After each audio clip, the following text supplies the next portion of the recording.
Welcome to Dweller of the Dark. We are wicked wizards demanding the resurrection of the yellowed and blackened bones of forgotten masters of horror, science fiction, fantasy, and beyond. Subscribe, comment, like, or I'll send the vampire Helen to rip your heart out. Writers, poets, songwriters, reach out to us if you want to be part of our growing pile of bones. Writing, ghostwriting services on Upwork and Fiverr. We've had a 98% successful completion rate for projects. Contact links below. Children of Horror, Legion of Ghouls, the season of Halloween has arrived. Each night, we will present a tale, song, or poem in the ghoulish spirit of the season. For day 21, we proudly present Robert Bloch's The Cloak. Devilishly devoted to horror and Halloween. May your souls always be. The Cloak. The sun was dying, and its blood spattered the sky as it crept into a sepulcher behind the hills. The keen wind sent the dry, fallen leaves scurrying toward the west, as though hastening them to the funeral of the sun. "Nuts!" said Henderson himself, and stopped thinking. The sun was setting in a dingy red sky, and a dirty raw wind was kicking up the half-rotten leaves in a filthy gutter. Why should he waste time with cheap imagery?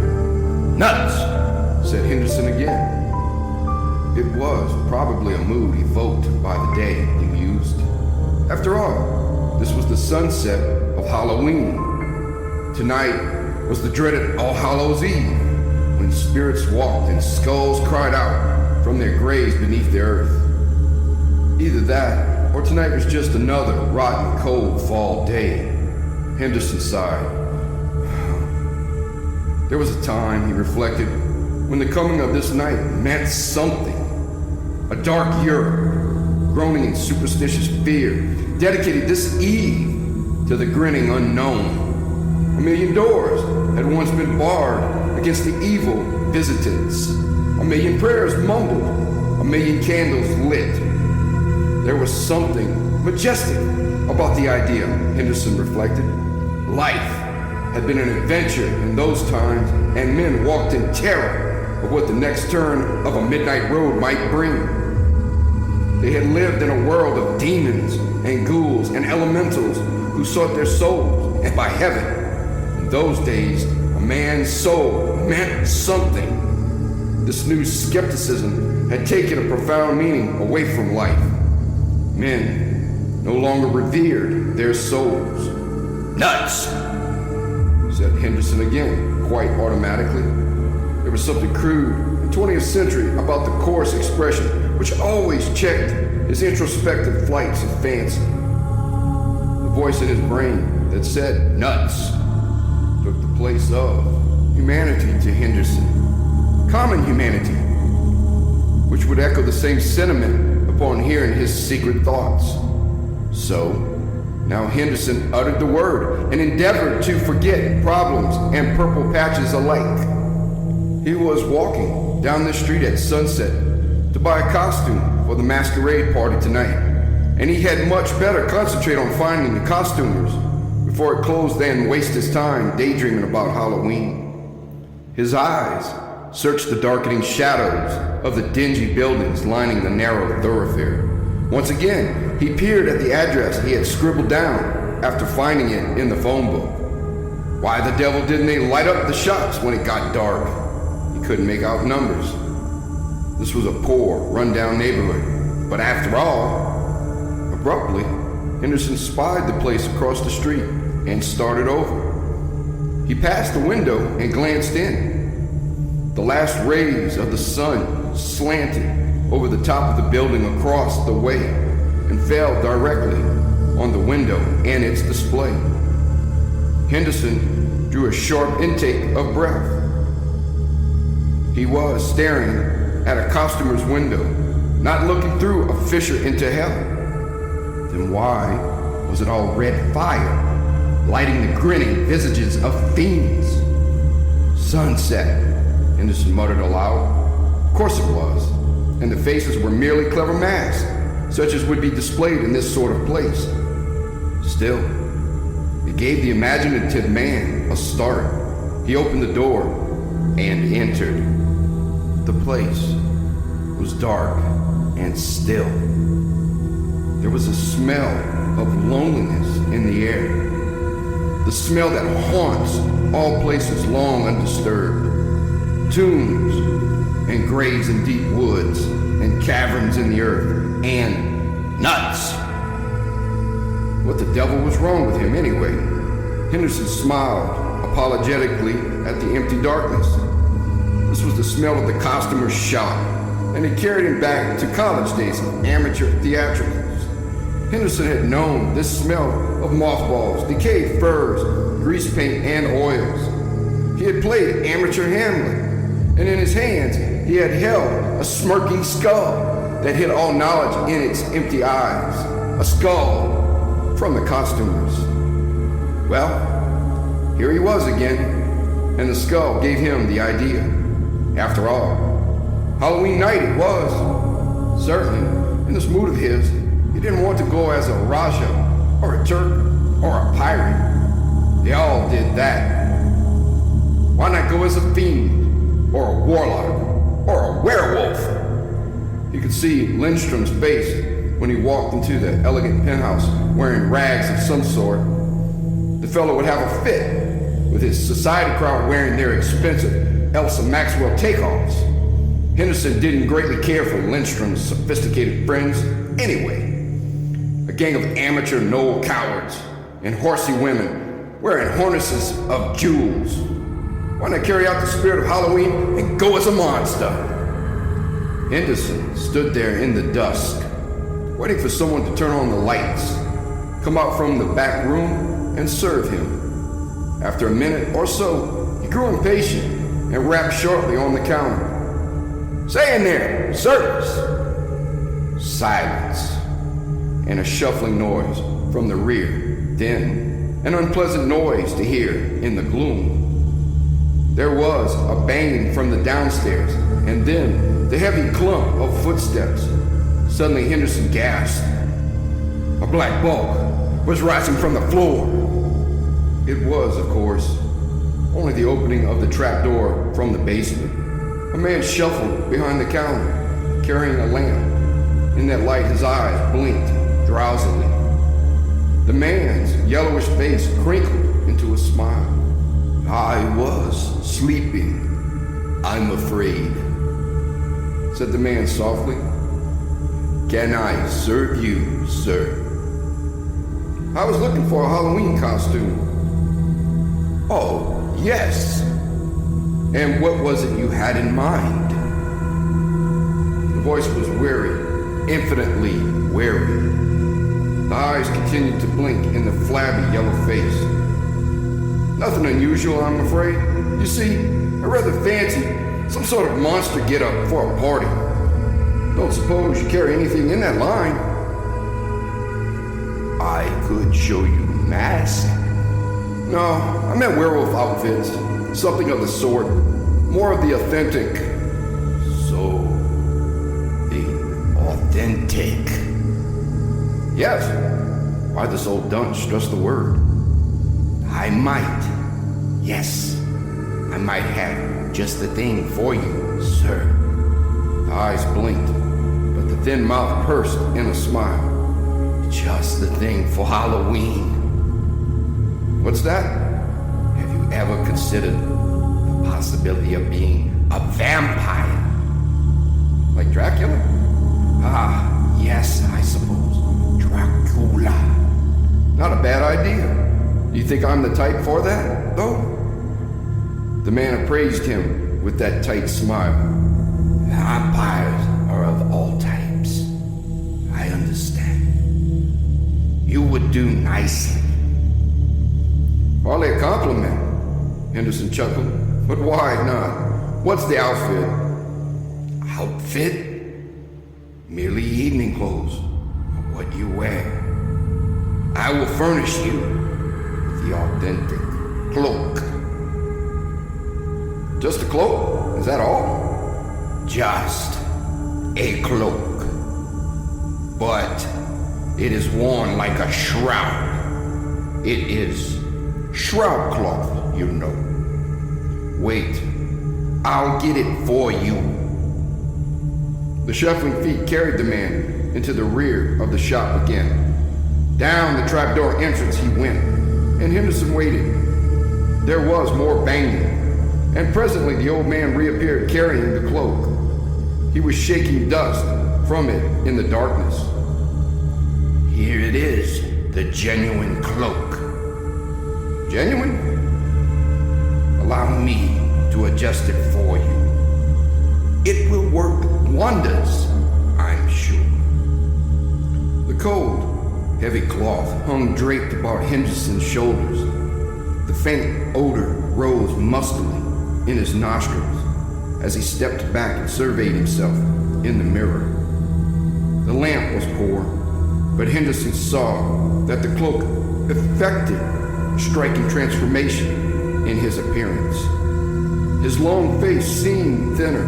His eyes were accentuated in the facial pallor, heightened by the somber cloak he wore. It was a big, black shroud. Genuine, murmured the old man. He must have come up suddenly, for Henderson hadn't noticed him in the glass. I'll take it, Henderson said. How much? You'll find it quite entertaining, I'm sure. How much? Oh, shall we say $5? Here.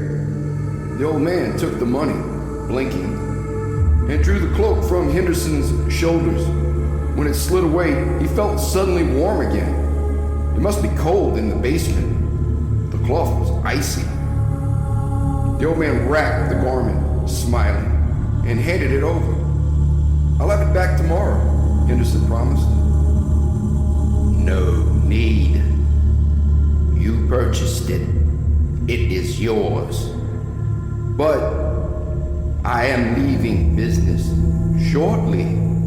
Keep it.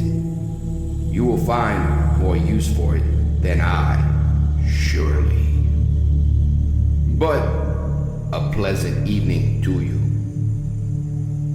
Henderson made his way to the door in confusion, then turned to salute the blinking old man in the dimness.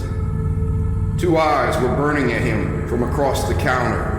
Two eyes that did not blink. Good night, said Henderson, and closed the door quickly. He wondered if he were going just a trifle mad. At 8, Henderson nearly called up Lindstrom to tell him he couldn't make it. The cold chills came the minute he put on the damn cloak. And when he looked at himself in the mirror, his blurred eyes could scarcely make out the reflection. But after a few drinks, he felt better about it. He hadn't eaten, and the liquor warmed his blood. He paced the floor, attitudinizing with the cloak, sweeping it about him, and scowling in what he thought was a ferocious manner. Damn it! He was going to be a vampire, all right. He called a cab, went down to the lobby. The driver came in, and Henderson was waiting, black cloak furled. I wish you to drive me, he said in a low voice. The cabman took one look at him in the cloak and turned pale. What's that? I ordered you to come, said Henderson gutturally. While he quaked with inner mirth, he leered ferociously and swept the cloak back. Yeah, okay. The driver almost ran outside. Henderson stalked after him. Where to, boss? I mean, sir. The frightened face didn't turn as Henderson intoned the address and sat back. The cab started with a lurch that set Henderson to chuckling deeply, in character. At the sound of the laughter, the driver got panicky and raced his engine up to the limit set by the governor. Henderson laughed loudly, and the impressionable driver fairly quivered in his seat. It was quite a ride, but Henderson was entirely unprepared to open the door and find it slammed after him as the cabman drove hastily away without collecting a fare. I must look the part, he thought complacently, as he took the elevator up to the penthouse apartment. There were 3 or 4 others in the elevator. Henderson had seen them before at other affairs Lindstrom had invited him to attend, but nobody seemed to recognize him. It rather pleased him to think how his wearing of an unfamiliar cloak and an unfamiliar scowl seemed to change his entire personality and appearance. Here the other guests had donned elaborate disguises. One woman wore the costume of a Watteau shepherdess. Another was attired as a Spanish ballerina. A tall man dressed as Pagliacci, and his companion had donned a toreador outfit. Yet Henderson recognized them all, knew that their expensive habiliments were not truly disguises at all, but merely elaborations calculated to enhance their appearance. Most people at costume parties gave vent to their suppressed desires. The women showed off their figures. The men either accentuated their masculinity, as the toreador did, or clowned it. Such things were pitiful. These conventional fools, eagerly doffing their dismissal business suits and rushing off to a lodge or amateur theatrical or masked ball in order to satisfy their starving imaginations. Why didn't they dress in garish colors on the street? Henderson often pondered the question. Surely, these society folk in the elevator were fine-looking men and women in their outfits, so healthy, so red-faced, and full of vitality. They had such robust throats and necks. Henderson looked at the plump arms of the woman next to him. He stared without realizing it for a long moment, and then he saw that the occupants of the car had drawn away from him. They were standing in the corner as though they feared his cloak and scowl, and his eyes fixed on the woman. Their chatter had ceased abruptly. The woman looked at him as though she were about to speak when the elevator doors opened and afforded Henderson a welcome respite. What the devil was wrong? First the cab driver, then the woman. Had he drunk too much? Well, no chance to consider that. Here was Marcus Lindstrom, and he was thrusting a glass into Henderson's hand. What have we here? A boogeyman. It needed no second glance to perceive that Lindstrom, as usual at such affairs, was already quite bottle dizzy. The fat host was positively swimming in alcohol. Have a drink, Henderson, my lad. I'll take mine from the bottom. That outfit of yours gave me a shock. Where'd you get the makeup? Makeup? I'm not wearing any makeup. Oh, sure you're not. How silly of me. Henderson wondered if he were crazy. Had Lindstrom really drawn back? Or his eyes actually filled with a certain dismay? Oh, the man was obviously intoxicated. I'll see you later, blabbed Lindstrom, edging away and quickly turning to the other arrivals. Henderson watched the back of Lindstrom's neck. It was fat and white. It bulged over the collar of his costume, and there was a vein in it. A vein in Lindstrom's fat neck. Frightened Lindstrom. Henderson stood alone in the anteroom. From the parlor beyond came the sound of music and laughter, party noises. Henderson hesitated before entering. He drank from the glass in his hand, Bacardi rum and powerful. On top of his other drinks, it almost made the man reel. But he drank, wondering. What was wrong with him and his costume? Why did he frighten people? Was he unconsciously acting his vampire role? That crack of Lindstrom's about makeup now. Acting on impulse, Henderson stepped over to the long panel mirror in the hall. He lurched a little, then stood in the harsh light before it. He faced the glass, stared into the mirror, and saw nothing. He looked at himself in the mirror, and there was no one there. Henderson began to laugh softly, evilly, deep in his throat. As he gazed into the empty, unreflecting glass, his laughter rose in black glee.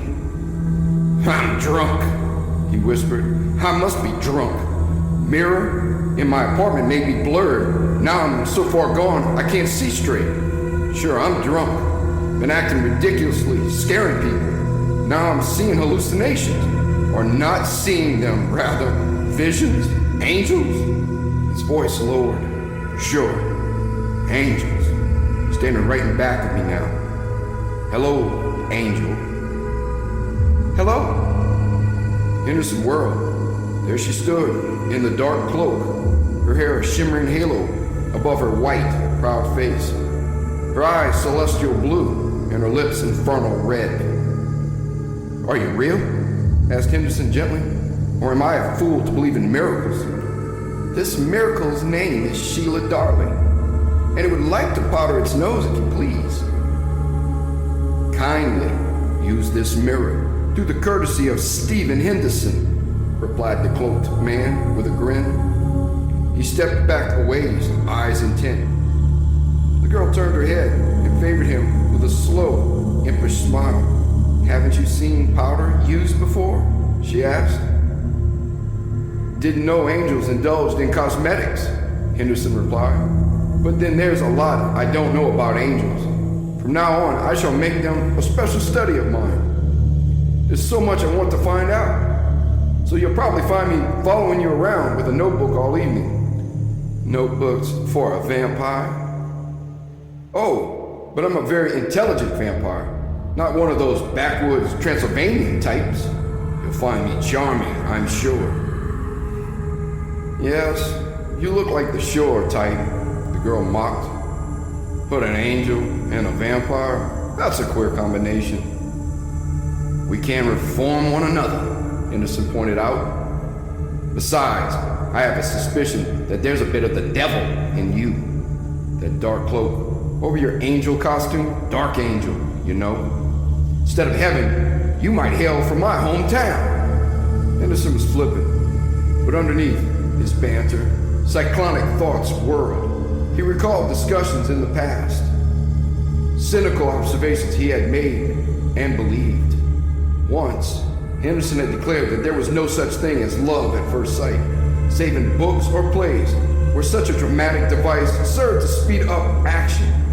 He asserted that people learned about romance from books and plays and accordingly adopted a belief in love at first sight, when all one could possibly feel was desire. And now this Sheila, this blonde angel, had to come along and drive out all thoughts of morbidity, all thoughts of drunkenness and foolish gazings into mirrors from his mind. Had to send him madly plunging into dreams of red lips, ethereal blue eyes, and slim white arms. Something of his feelings had swept into his eyes, and as the girl gazed up at him, she felt the truth. Well, she breathed, I hope the inspection pleases. A miracle of understatement, that. But there was something I wanted to find out particularly about divinity. Do angels dance? Tactful vampire. The next room. Merrymakers were in full swing. Liquor had already pitched gaiety at its height, but there was no dancing any longer. Boisterous, little group couples laughed arm in arm about the room. The usual party gangsters were performing their antics in corners. The superficial atmosphere, which Henderson detested, was fully in evidence. It was reaction which made Henderson draw himself up to full height and sweep the cloak about his shoulders. Reaction brought the scowl to his pale face, caused him to stalk along in brooding silence. Sheila seemed to regard this as a great joke. Pull a vampire act on them, she giggled, clutching his arm. Henderson accordingly scowled at the couples, sneered horrendously at the women, and his progress was marked by the turning of heads, the abrupt cessation of chatter. He walked through the long room like Red Death incarnate. Whispers trailed in his wake. Who is that man? We came up with him in the elevator, and his eyes, vampire. Hello, Dracula. It was Marcus Lindstrom, and a sullen-looking brunette in Cleopatra costume who lurched toward Henderson. Host Lindstrom could scarcely stand, and his companion in cups was equally at a loss. Henderson liked the man when sober at the club, but his behavior at parties had always irritated him. Lindstrom was particularly objectionable in his present condition. It made him boorish. My dear, I want you to meet a very dear friend of mine. Yes, sir. It being Halloween and all, I invited Count Dracula here, together with his daughter. Asked his grandmother, but she's busy tonight at a Black Sabbath, along with Aunt Jemima. Ha! Count! Meet my little playmate. The woman leered up at Henderson. Ooh, Dracula, what big eyes you have. Ooh, what big teeth you have. Ooh. Really, Marcus? Henderson protested, but the host had turned and shouted to the room. Folks, meet the real goods, only genuine living vampire in captivity. Dracula Henderson, only existing vampire with false teeth. In any other circumstance, Henderson would have given Lindstrom a quick, efficient punch on the jaw. But Sheila was at his side. It was a public gathering. Better to humor the man's clumsy jest. Why not be a vampire? Smiling quickly at the girl, Henderson drew himself erect, faced the crowd, and frowned. His hands brushed the cloak. Funny, it still felt cold. Looking down, he noticed for the first time that it was a little dirty at the edges, muddy or dusty. But the cold silk slid through his fingers as he drew it across his breast with one long hand. The feeling seemed to inspire him. He opened his eyes wide and let them blaze. His mouth opened. A sense of dramatic power filled him. And he looked at Marcus Lindstrom's soft, fat neck with the veins standing in the whiteness. He looked at the neck, saw the crowd watching him, and then the impulse seized him. He turned, eyes on that creasy neck. That wobbling, creasy neck of the fat man. Hands darted out. Lindstrom squeaked like a frightened rat. He was a plump, sleek white rat, bursting with blood. Vampires liked blood. Blood from the rat, from the neck of the rat, from the vein in the neck of the squeaking rat. Warm blood. The deep voice was Henderson's own. The hands were Henderson's own. The hands that went around Lindstrom's neck as he spoke. The hands that felt the warmth that searched out the vein. Henderson's face was bending from the neck, and as Lindstrom struggled, his grip tightened. Lindstrom's face was turning purple. Blood was rushing to his head. That was good. Blood! Henderson's mouth opened. He felt the air on his teeth. He bent down toward that fat neck, and then, stop. That's plenty. The voice, the cooling voice of Sheila, her fingers on his arm. Henderson looked up, startled. He released Lindstrom, who sagged with open mouth. The crowd was staring, and their mouths were all shaped in the instinctive O of amazement. Sheila whispered, "Bravo! Served him right. But you frightened him." Henderson struggled a moment to collect himself. Then he smiled and turned. "Ladies and gentlemen," he said, "I have just given a slight demonstration to prove to you that our host said of me was entirely correct.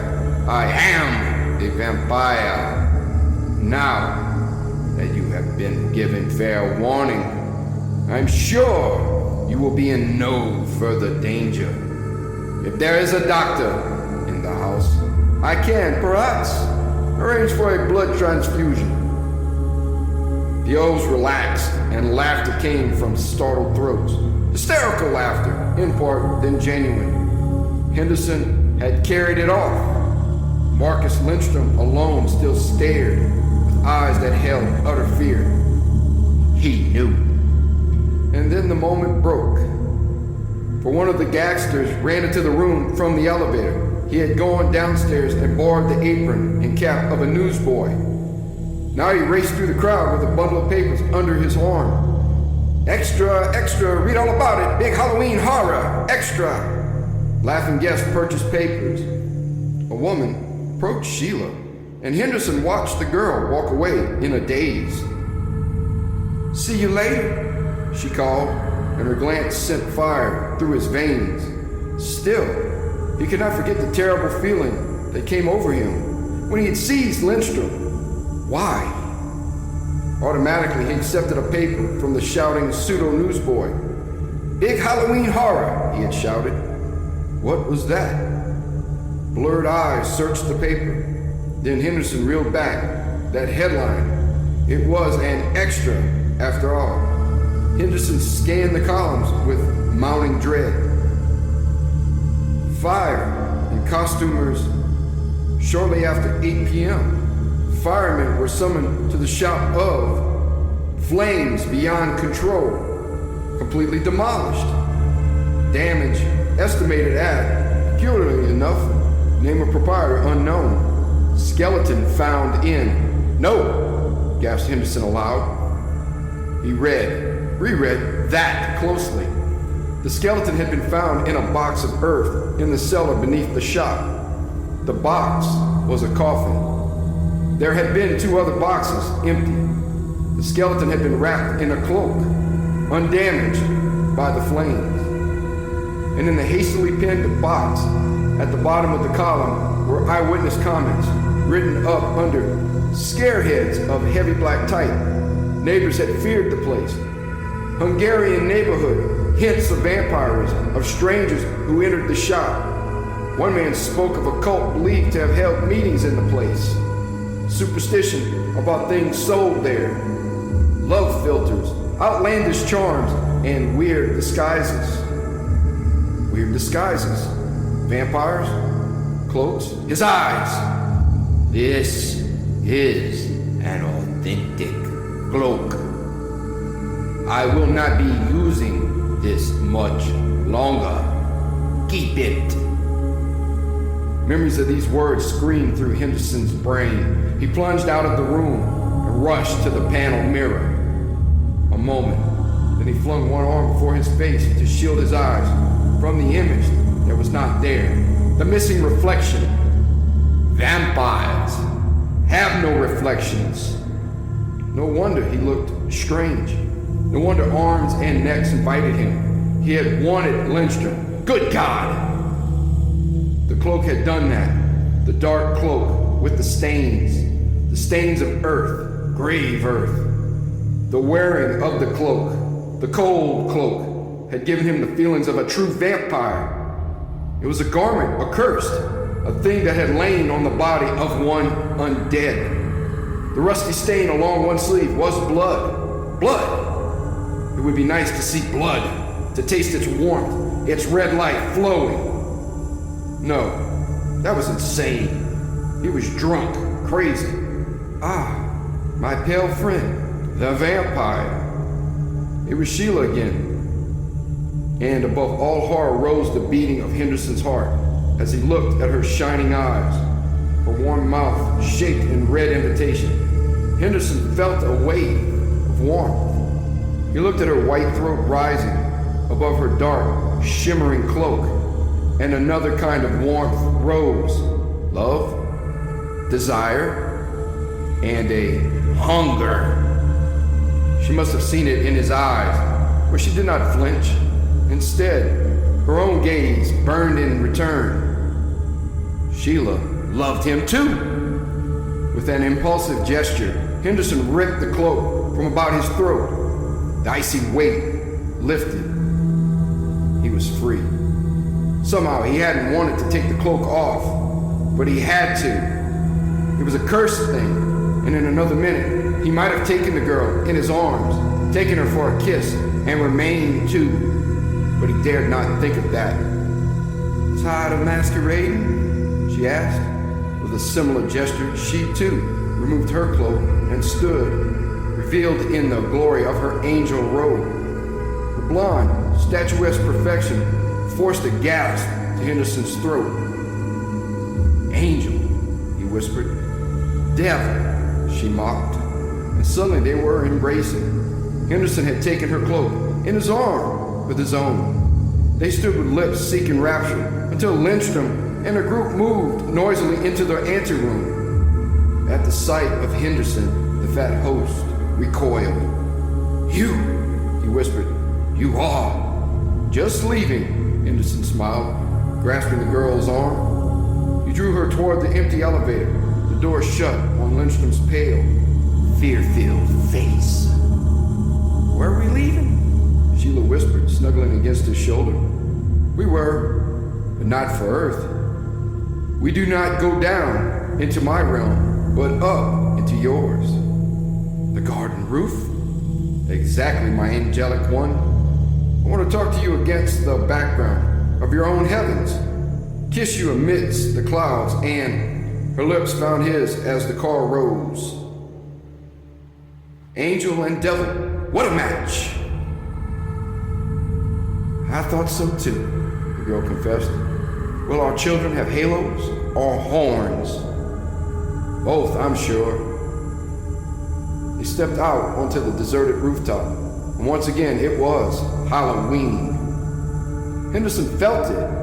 Downstairs it was Lindstrom and his society friends in a drunken costume party.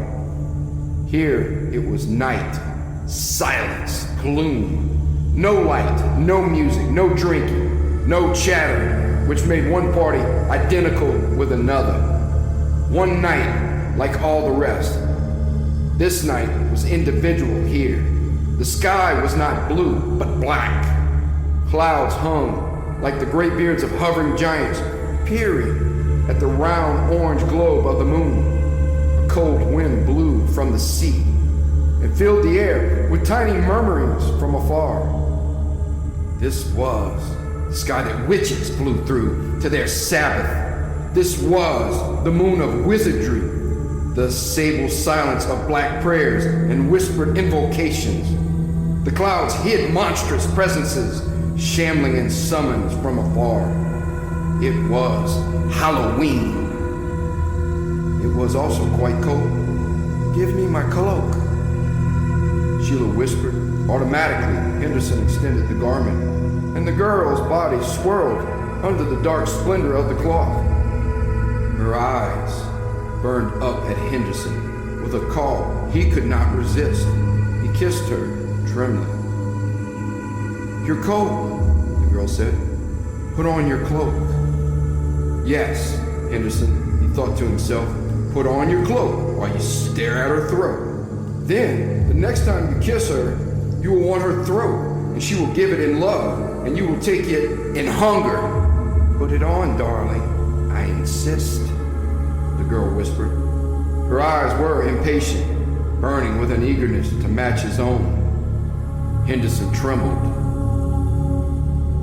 "Put on the cloak of darkness, the cloak of the grave, the cloak of death, the cloak of the vampire, the evil cloak, filled with a cold life of its own that transformed his face, transformed his mind, made his soul instinct with awful hunger.